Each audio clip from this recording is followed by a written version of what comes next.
Montana's largest electric utility is proposing big additions to its power supply resources, including the construction of a new gas-fired power plant in Laurel. But Northwestern Energy's proposals already are facing plenty of scrutiny and criticism, especially the gas-fired plant. Northwestern has been saying for many months it needs more of its own power resources to supply its 380,000 Montana electric customers.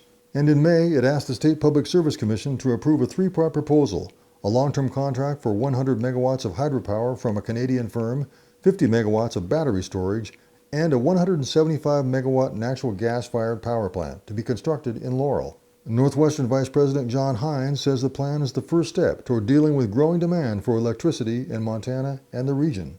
It's a source that's been taken for granted for a lot of years because we've had a surplus of generation in the West. But with the retirement of a lot of thermal generation and the growth of just number of people, I would call it a critical problem that has to be addressed.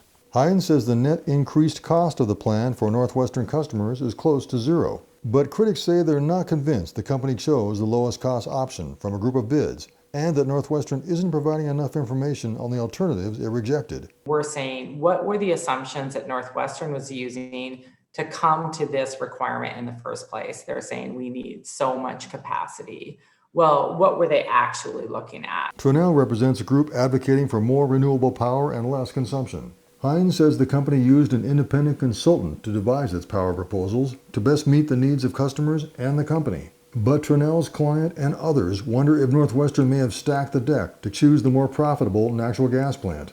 The cities of Bozeman, Helena, and Missoula, which want to move toward exclusive use of renewable power, also are not happy with Northwestern's choice of a gas-fired plant. They say locking in a fossil fuel burning plant for 30 years is bad for the environment and consumers' pocketbooks. Technology is advancing at such a rate that we're convinced that renewables will be the preferred option under any scenario within a decade.